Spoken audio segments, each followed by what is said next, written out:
This is your writer, Anthony L. Kelly, right here. Check it out. These are my books.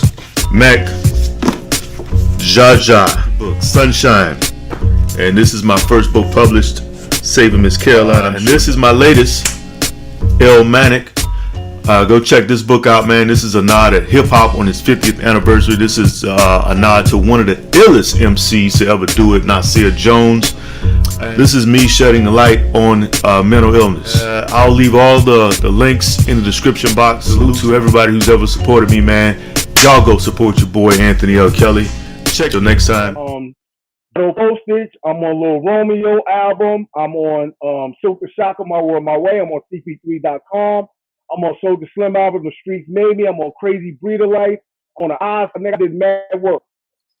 So make a long story short, P flew me in. When I flew in, they was working on the 504 Boys Goodfellas album. I'm not on that. I was the first 504 Boys out. That's when I met them. Flew me down. Now, mind you, like I told you, I'm a hustler. So I caught a little case, and I'm on the run. So I came down here, met P. He was like, yo, I like you. I'm going to bring you back out here, this and that. I went back home. I got another charge. You feel me? Mm-hmm. So while I'm in jail, my man T. Harris, is doing that T. Harris, he ran with No Limit. He gave me P phone number. I called P from jail, bro. You know what I mean? Yo, P was good. I thought you was signing me. You know what I mean? I'm in jail. You know what I mean? He's like, well, you get home, I'll fly you out. I said, bet. I sat in jail for 3 months because they tried to catch me on a buy and bust. But when they did the buy and bust, I never got caught with no sale. So they had no, you feel me? Mm-hmm. I still had charges. Like they tried to say I made a sale to an undercover and then buy and bust certified that. But when they caught me, I didn't make no sale. So I sat in jail. Of course, they all me on that one. I came home. Mm-hmm. Called P, nigga. So when he flew me out, you know, I'm there. I'm yo, good luck, make no mistake, blah, blah, blah. Long story short, me, Mr. Magic, and an artist named Crazy. Now, this one, Bow Wow was running this shit crazy. Lil Romeo, right? Mm-hmm. I wrote a version. Crazy wrote a version. Mr. Magic wrote a version to Lil Romeo's first record, My Baby. You know, the old Romeo, give me one more messages and lay that thing on the record. Mm-hmm. All three of us wrote a version. They picked my version because I gave Romeo a different sound. If you go to Romeo's first album, all he's talking is New York slang. I wrote all that shit. You feel me? Mm-hmm. So I'm even on a couple of his joints. You, like I said, after this, y'all could go do your homework, pull it up, play Sean the Judge. Same way it's on the screen, look it up. Mad Records with No Limit. Mm-hmm. Did his album. The first single we did, we put it out. Now, I didn't know the single was going to do what it did. They didn't know, but that shit took off. Pew, that shit won a Billboard Award. That shit rate number 1.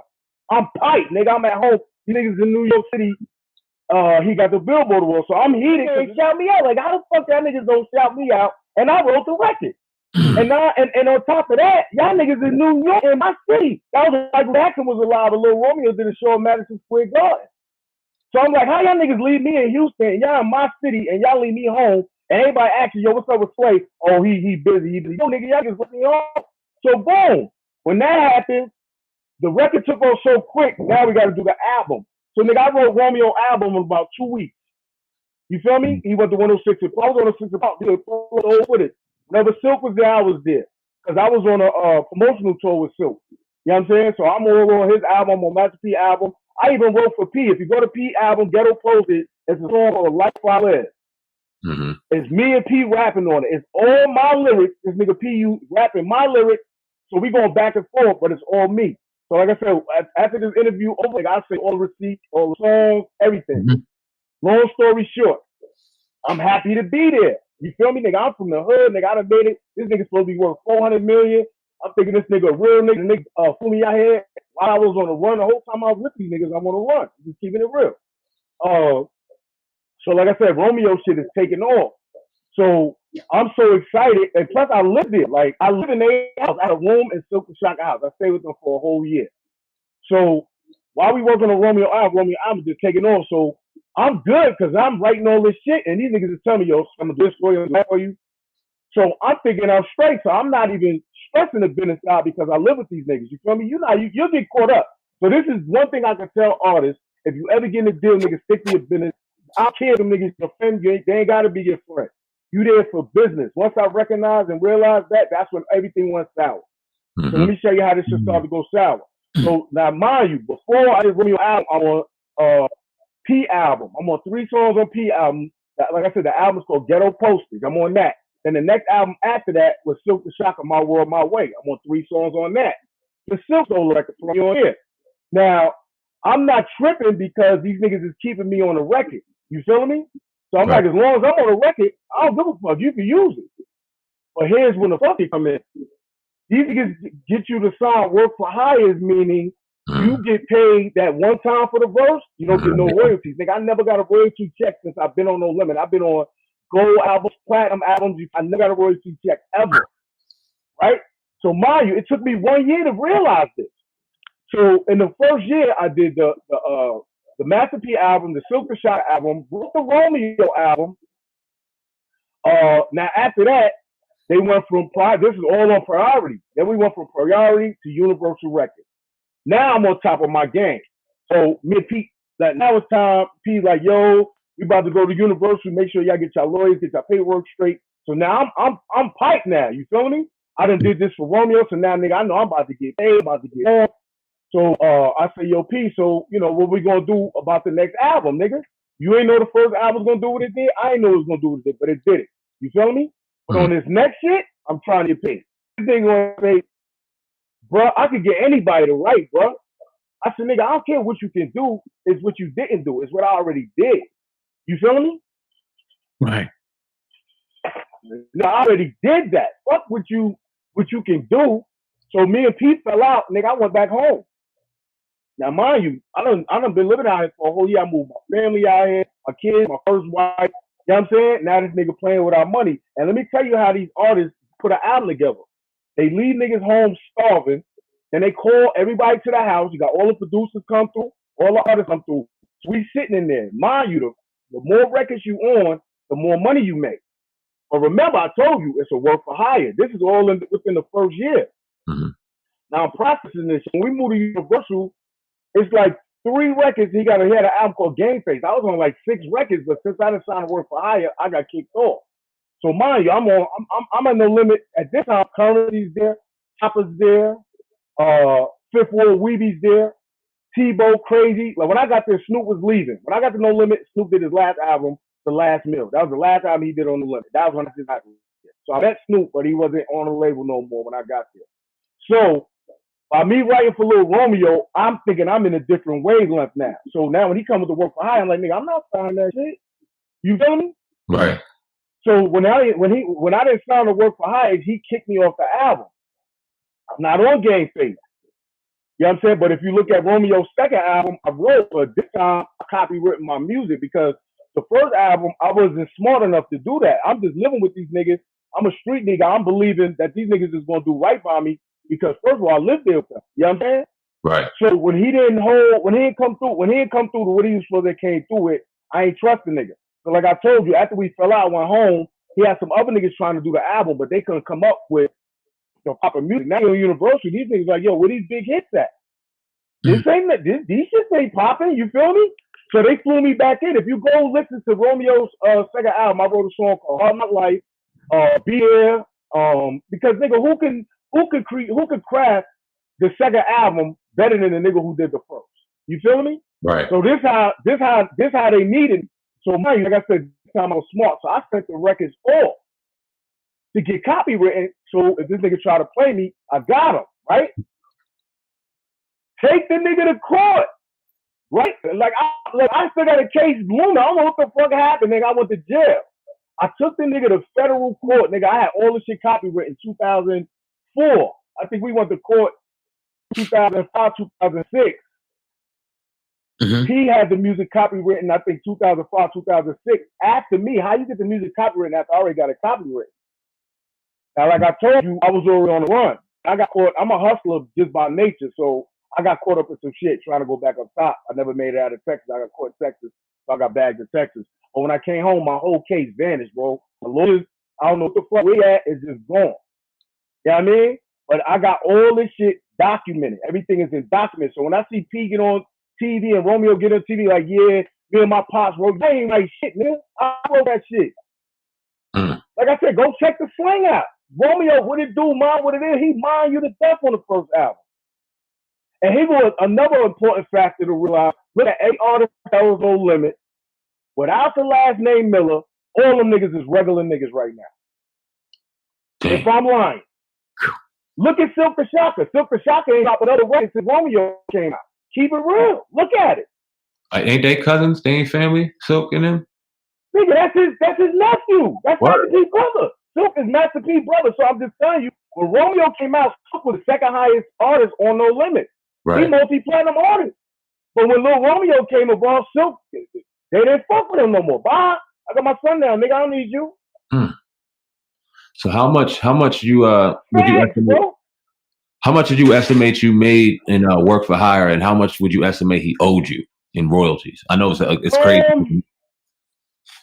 Yeah, he owed me a hell of a bag. It's like my whole shit is it's the way the shit went down. It's the principle, bro. Like he run around telling niggas, yo, he was a ball nigga. I can't live, nigga. My chain was bigger than they chain, nigga. I had more diamonds in my chain than they No Limit tank, nigga.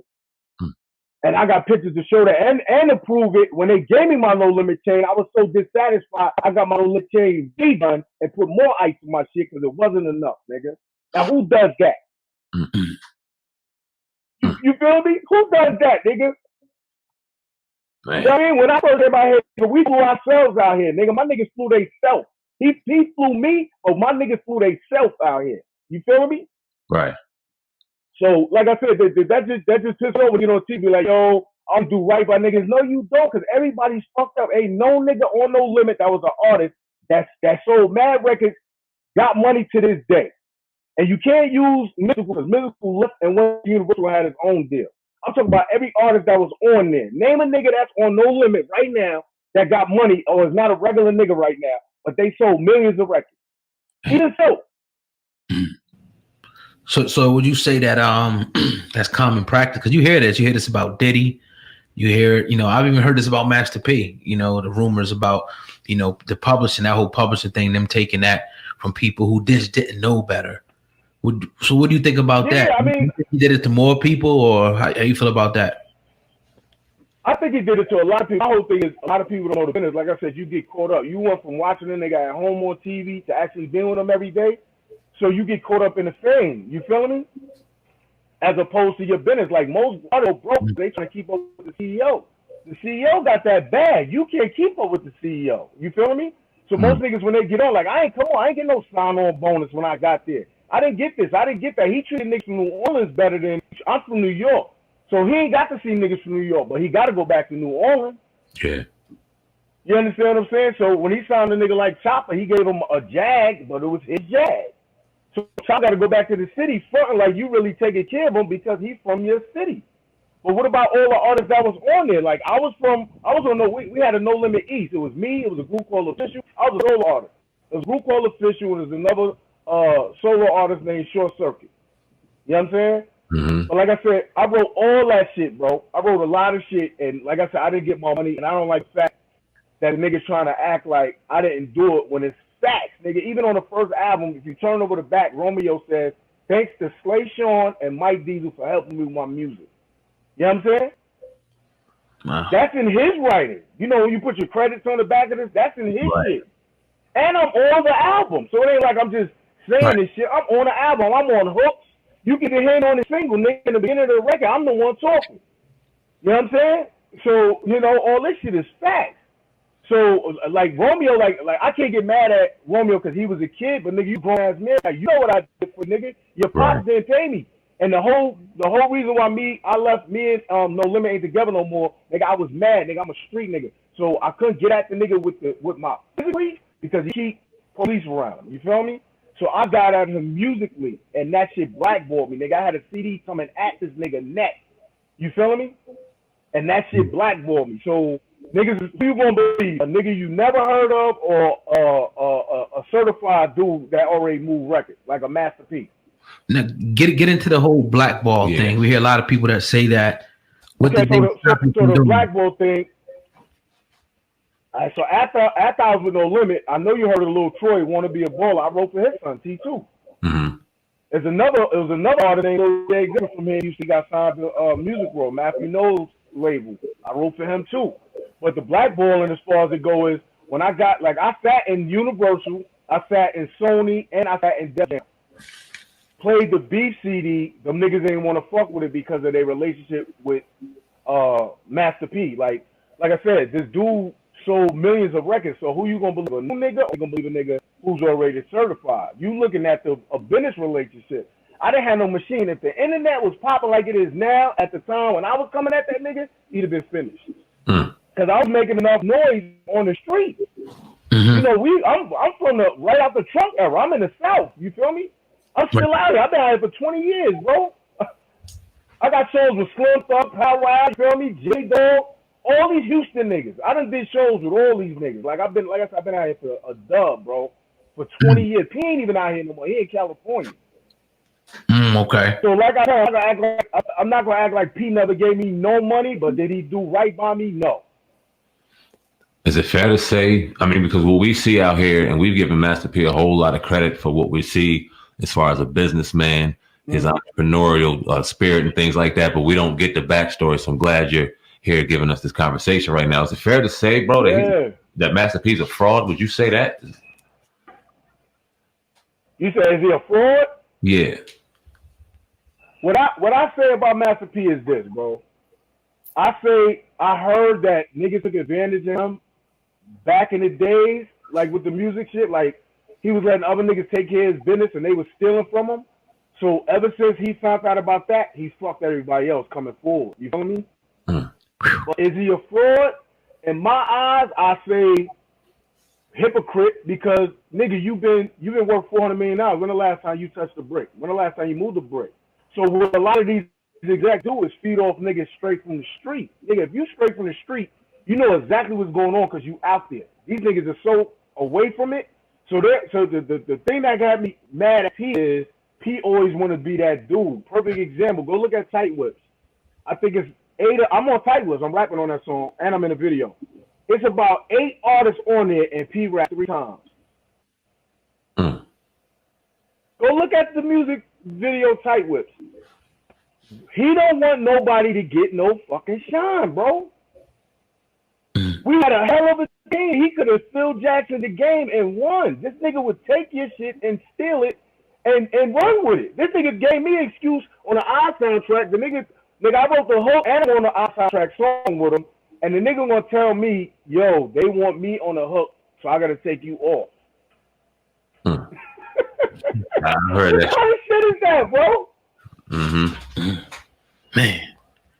So have you ever tried to reach out to him in any way? P ain't gonna reach out.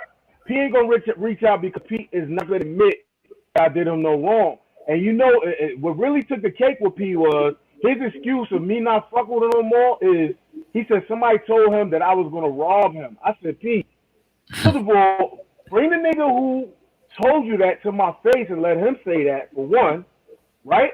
And for two, if I wanted to rob you, nigga, I lived with you for a whole year. I could have been robbed you, nigga. Yeah. Am I right? I had my own room. I could have been robbed this nigga. If that was my intentions, I could have been robbed you. And if you really felt that way, why wouldn't you bring a nigga who told you that to my face? Because you know how I would have gave it up. So he basically was just trying to get rid of me because I was becoming a problem. I started not wanting to find work for hire. Nigga, I'm not giving up my royalties. And I'm like, and the only reason I stayed so long is because I'm like, if y'all like this bubblegum shit I'm doing for Romeo, wait till my shit drop. That's all that kept me there. Right.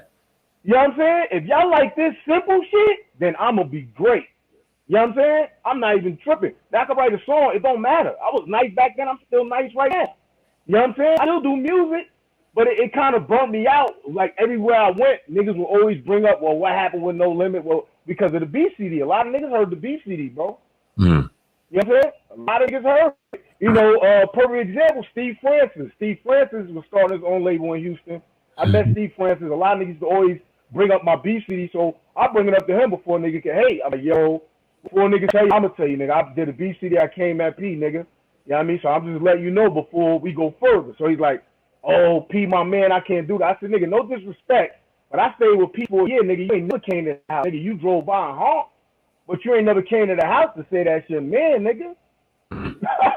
Straight like that. I told Steve Francis just like that. I said, nigga, that ain't your man. I said, saving him for a whole year. All you did was pass the house and honk the horn, nigga. If that was your man, you would have got out. Am I right? That's a fact. How'd that end? So I don't want to talk you out of death. Give me some questions. No. I said, how did that end? With Steve Cantor. How did that end? Oh, he didn't want to do it, but like I said, because he said he had a relationship with P, so he couldn't do it because of the disrespect on the. I'm telling you, son, if the BCD would have came out in today's era, my nigga. I'm telling you, bro. I got at this nigga like a whole CD, name calling, name dropping, everything. Not no subliminal.